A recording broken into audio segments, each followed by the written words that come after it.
Hey guys, welcome back to Carib 21 Network. So last night we saw the leadership debate in Jamaica between the Prime Minister of Jamaica, the Honorable Dr. Andrew Holness, and the opposition leader Mark Golding. And that was the final debate before the election on September 3rd. And based on what I've seen, the reaction from most of the media houses, I would say half of the media houses are saying that the Prime Minister won and half saying that the opposition leader won. So what I'm going to do, I'm not giving my opinion on this one. What we're going to do is tonight we're going to launch our first call-in program, and it is going to be at 8 o'clock tonight. So if you want to share your thoughts on the debate last night, who you think won the debate, you can call in tonight for our first live stream call-in program. But my opinion is I don't think this debate is going to have much impact on the result of the election because, as I said before, I believe that half of Jamaica is PNP and half of Jamaica is JLP. And people already made up their mind. I believe that most people made up their mind who they're going to vote for, because if you are a diehard JLP or a diehard PNP, I don't think that there's much that you could see in the debate to change your mind. But what I believe that is going to be more impactful for this election is the strategy. The strategy that both parties choose to go with. I believe that is going to determine the winner of this election. And we see two complete different strategies. We see the Prime Minister of Jamaica and the Jamaica Labour Party. They pretty much campaigning on achievement. And that is a winning strategy for them because lowest unemployment rate in Jamaica history, crime rate down by over 40%. Who would not campaign on that? So that is the strategy that the Jamaica Labour Party is using. And what I've noticed is that the People's National Party seem to have a strategy where I think Mark Golding and Damian Crawford, like they're tag teaming. Like Damian Crawford seemed to be the spokesperson for the People's National Party. And that is something that I've observed in recent times. So Damian Crawford is on, I would say, like a podcast tour. Like he's touring all of the Jamaican content creator. We saw him on Let's Be Honest. We saw him on The Fix. And that seemed to be the strategy. I believe that there's some deal going on between Mark Golding and Damian Crawford. Like Mark Golding is saying that, look, get me over the finish line now. And if I win, I'll make sure that you will be the next president of the People's National Party. So that is what I believe is going on. I think that the strategy for both teams are using the strategy that they think will work best for them. So I'm going to break down the strategies. I'm going to take a look first at what I believe the People's National Party see as their winning strategy. As I said, Damian Crawford is out there on a media tour. And the first stop I want to make is with Let's Be Honest. This is Damian Crawford recently on Let's Be Honest. Will there ever be a time when you run for be the president of the PNP? Yeah, but right now we just a train. Mm-hmm. You get where I come from? Sometimes you have to meditate what is needed at what time. See? Now imagine if me take over PNP now and PNP in opposition and them say, yo, see the light bill there. I go drop and when I go find the light bill for PNP. There's a reality. It's not just who you are, is the circumstances that you surround. See, I know I gotta get the opportunity to get the experience of a ministry, being the total head of the ministry, see how that part run, I got day in the cabinet, see what it is. So currently, most of my ideas were living on ramp for teeth. You understand? And only the taxi. You understand? Now the taxis. Come here, study look at English from what they know. See? Yeah, you have some words that sound alike. Some hear the boss saying reach off a taxi. Taxi, but me that really taxes. Taxes. So me like here, we not really hear good. You get to me? Yes, so sometimes now. Yes, I mean, fit somewhere, baby. You understand? Yeah. So you have to learn and understand these things because everybody, this prime minister thing not easy, bro. See, the only man me not see what prime minister make all that Andrew. Normally, when you take over the leadership of a country, the stress. Yeah, man, you see how Barack man got to nothing. Yeah. Andrew alone, me get muscle and fit and you understand me? So Biden lose everything. Yeah, so Biden lose all in mind, bro. See? So I don't want easy something. Yeah. You get to me I come from? The only man means to physically improve is Andrew from being the leader of a country. See? Because the stresses of it don't matter to him.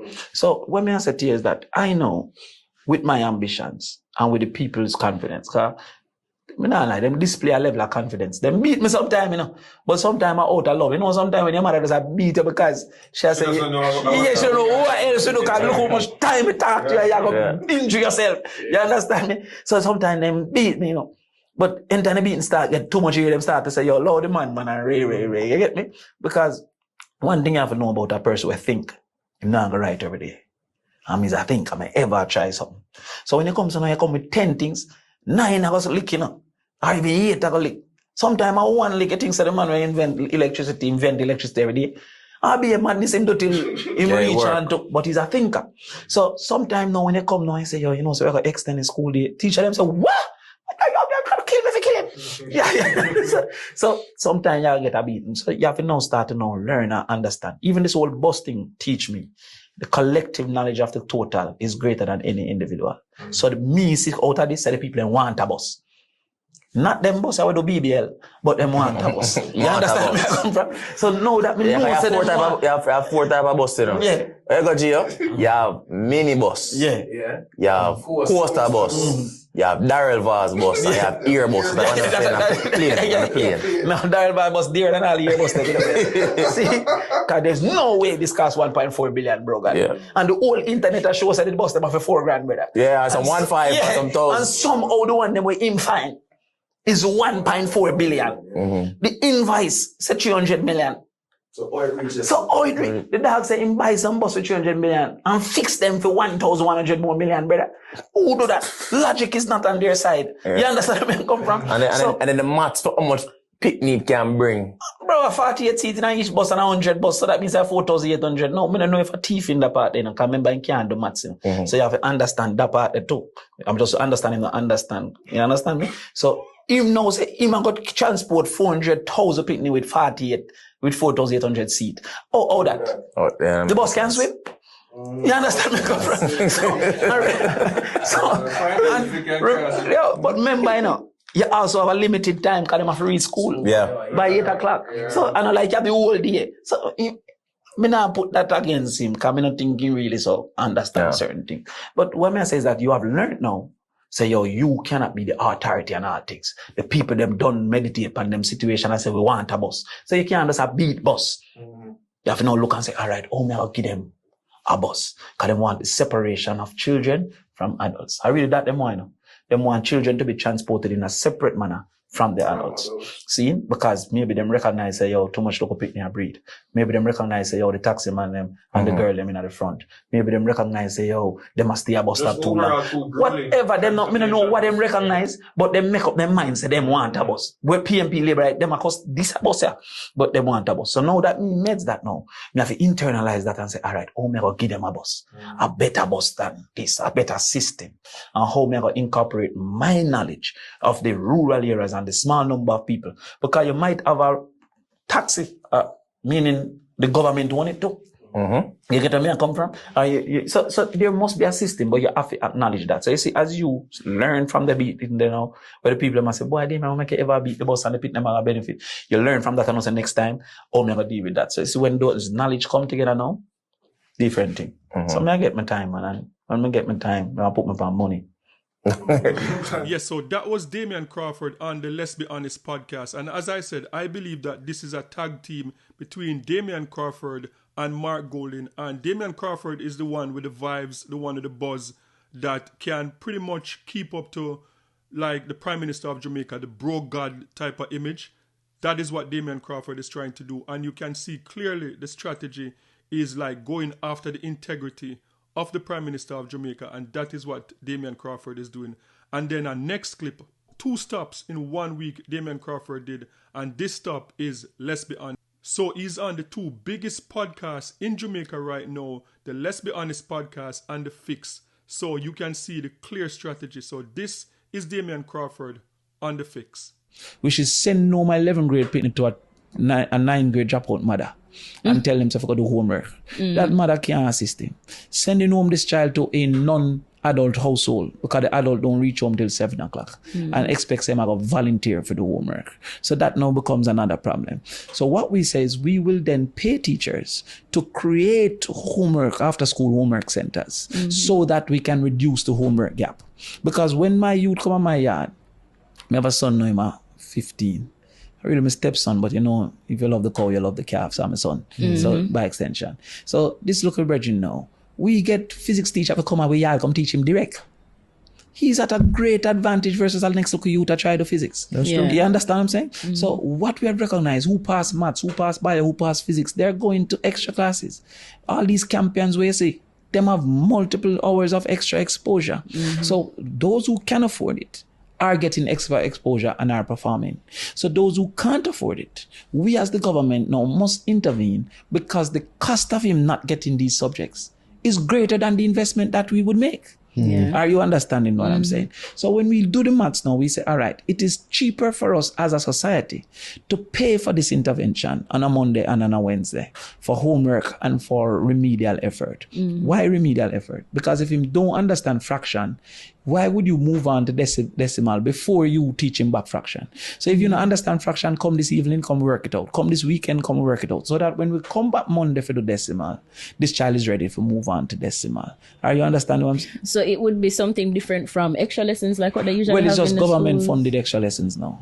So what we have is private funded extra lessons. The parent can't pay, it don't happen. And some teachers who are kind enough to take who can pay are then being unfairly treated and not getting a remuneration. So we are saying, yo, listen, if you're willing to stay back with these children and assist us, if you're a retired teacher and you're willing to come in the evening, if you're a university graduate and have no work yet, we will give you a stipend, some payment for you to intervene and get into that. Are you understanding what I'm saying? Cool. So at that level now, each week, we're making sure you dominate the week. We now wait till the end of the year and then say, oh my God, him failed the year.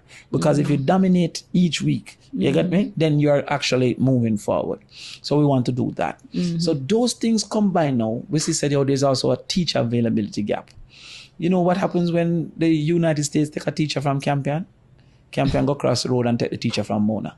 Because the teacher from Mona, no, that is an easier route to teach at Campion. Children have higher grades, parents are more supportive, the school have more resources. When US comes and say, yo, teacher of maths from KC, come, KC go over Holy Trinity and take their teacher. And so the people who are left with the bag are the poorest people. So we now have to become competitive for our teachers to stay. Because as our teachers leave, it becomes a problem for our children. Every teacher that is absent impacts 160 children. Because at a secondary level, the teacher will teach 4 streams of 40.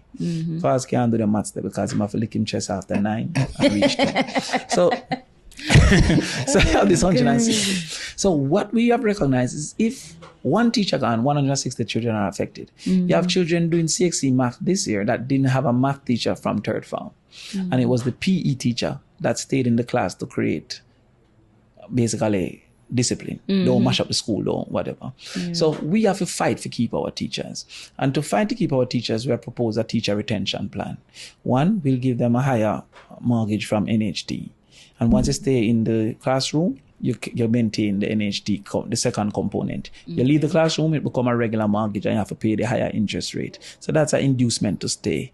We're giving them a graduating concession. When you reach 5 years, you get a lower concession. You reach 10 years, you get a bigger concession. So therefore, that's a reason for stay.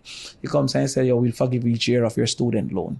So if you work in the public sector for 1 year, that year student loan is gone. 2 years, another year student loan is gone. If it's a 15 year, you work for 15 years, you're not bother paying a student loan. Now, a man say, no, the Andrew, right? Cravenness of Ace, which is Andrew, right? So he says... That's our first. New name. So he says, it's unfair to give teachers and don't give everybody else. All right. What we will pay for the teacher's student loan, maybe $200,000 for the year. Is it unreasonable to spend $200,000 to satisfy 160 students? That's almost $1,500 per student. Is it unfair to give a student an opportunity for the government to invest this money, or if it does lower, make sure go on? Are you understanding what I'm saying? And there's different things for different people, because teachers don't get overtime. And we say we remove tax on overtime. So that will benefit nurse and police, but it won't benefit teacher. They don't get overtime. So within a government, everything not go for everybody. It is a total sum that you must consider. Then we say the internet is a tool of trade. So the teacher need knowledge, information to give knowledge. So the access to information is now through the internet. So we will provide the internet for free for the teacher. We are hoping that when we do these things, Jamaica become competitive for the teacher. A story that I can tell you of my experience. The newspaper carried that Calabar had 97 or 95% passes in English. I'm like, yo, boys, school, 98%. I need to talk to this teacher. Call the teacher. Right. So I call the teacher now. Yes, a KC man, yeah. So I call the teacher. Part of it, I try to teach the teacher to carry go down to my constituency. So I call the teacher, say, yo, you know what, come down, you attend, what we can do, ray. You know what I mean? We find our rent for the house fee and whatever. Come you want my pitting them bright too, down on one part. In the middle of the conversation, the teacher say, yo, I have to call about Mr. Crawford, I'm going to call a taxi. This teacher does get 97% passes. And I have to call a taxi for reach a school. Yeah. So what you have to do now is to create in a fear mind a consideration for fly out, you know. Because she feels, say, yo, what kind of life may I live in my car and get a car? Because that becomes one of the things that a man feels that this is a evidence of progress. You understand what I'm saying? So we have to put a system to keep this lady here who's getting 97% because there are people coming down here offering her all kind of relocation grants and she can bring up her family. So we must be competitive for she stay. Exactly. Or you understand what I'm saying? And pass on the knowledge to other teachers and become a master teacher in English. The lady says she have to go take a taxi, she have to call me back. So when the conversation finishes in a taxi, this teacher there tell me about this conversation. So we said, no, we have to put in some way. One way is a concession that you cannot pay as much taxes to get a car. You get me? So when we put these things of removing the homework gap, removing the attendance gap, removing the nutrition gap with the $400, removing the early exposure gap, you will see a transformation in education. You get where I come from? Yeah. What have they removed? Remove the money from the government coffers. That's all that they have. So that was Damian Crawford on the Fix podcast. And my stance on Damian Crawford from day one is that Damian Crawford is a brilliant young man, and I believe that Damian Crawford and Lisa Anna would have been the future of the People's National Party if they did not mess things up at the last election. I believe that Damian Crawford, Lisa Anna, they should have been at the forefront of the People's National Party. But, as I said, clear strategy.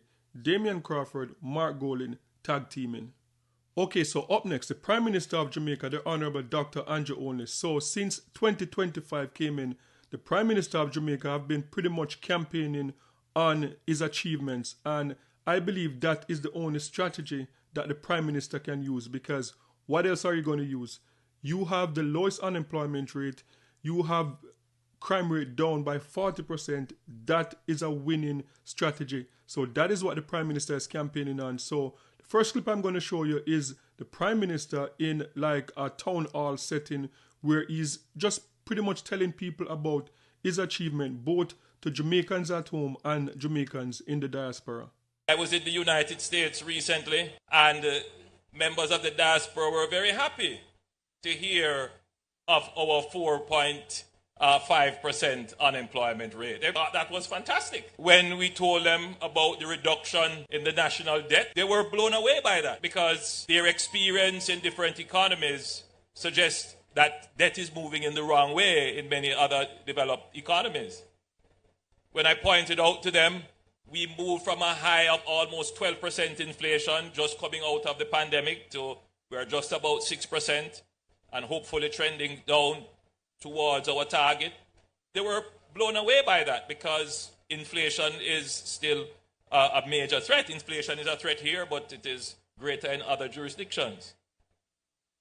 When we point out that, we have had, as I lose count, 7 budgets with no new taxes. But still, when you come back to Jamaica, the Jamaican outlook and feeling, not Nagwan, and it must not be dismissed. It must not be diminished in its profound value. We must pay attention to it because it is not that there is no acknowledgement that good things are happening, but we have to understand the eternal struggle of the people of Jamaica over these many decades. Yes, and closer to the election, we saw the strategy change a little bit where he's not doing these town hall meetings as much. He's out on the road, doing the campaign rallies and out on the road, shaking hand, cutting ribbons, as Damian Crawford said, cut, cut, cut.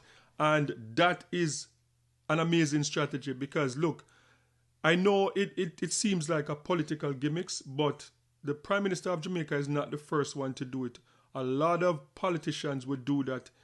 At the end of their term, they leave a lot of the stuff that they promised on the last election. From the last election, they leave a lot of those promises until the last minute. And in the final 6 months, you will see a bunch of ribbon cuttings because that is going to be fresh in the minds of people that, look, this is happening. It's happening close to the election. And as I said, it seemed unfair to the opposition because the leading party, they have the money, they have the resources, and they made those promises like 5 years ago, and to schedule them to come right close to the election seem like not a level playing field, but it is politics and anything to win, and that is what the Prime Minister of Jamaica and the Jamaica Labour Party is doing. So we are going to see which one of the strategy is going to work. So this is the Prime Minister out in the field, like not in a town hall anymore. He's walking around talking to the people like one-on-one, hugging babies, giving away houses, talking to the people. This is the Prime Minister. I thank you. Your support means a lot to me. And I feel very privileged to have your support. I'm humbled by it. You're welcome, sir. And for those of you who are undecided, uncommitted, or probably don't even care about politics, I hope that as you have listened to us, you will see our sincerity, that we are a hard-working government, that we are a listening and caring government, but more than that, we have a record of delivering. We have a record of dealing with the difficult, the hard problems and getting results. And if you want something fixed, you don't go to the man who don't have an experience or a record of fixing it. You have to deal with the man who have the experience and the track record of fixing things. And this government that I administer on your behalf is a government that has cut the national debt in half. This government that I administer on your behalf is a government that has cut the murder rate in half.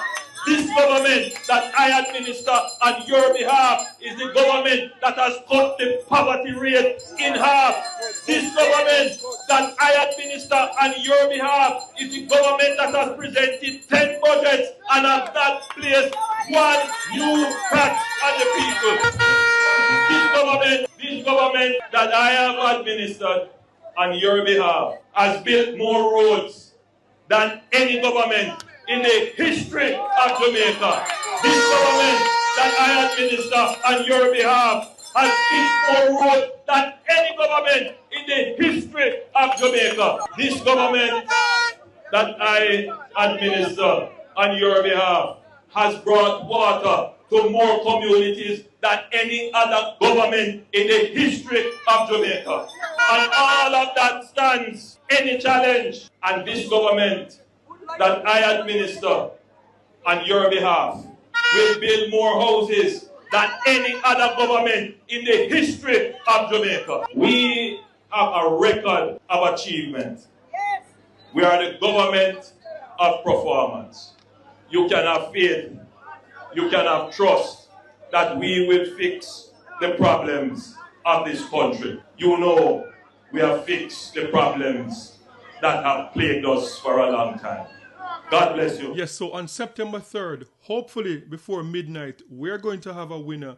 And I believe that this winner is going to come down to the campaign strategy. I don't think it's going to have anything to do with the debate. I think it's how they chose to campaign. And that is my belief. So guys, sound off in the comment section and let me know your thoughts. Who do you think have the best campaign strategy so far? Do you think the Prime Minister of Jamaica, like going around, talking about your achievements, going in the community, shaking hands, hugging babies, doing all of those stuff, do you think that that is a winning strategy? Or do you think that the opposition party pretty much, as I said, you can see that Damian Crawford is out there. I've counted about 5 or 6 different podcasts that Damian Crawford's been on in recent times. Like, he's just out there pushing the People's National Party agenda. Who do you think have the best strategy? Let me know in the comment section. And don't forget to like, share, and subscribe for more amazing content. And remember, peace. I'm out.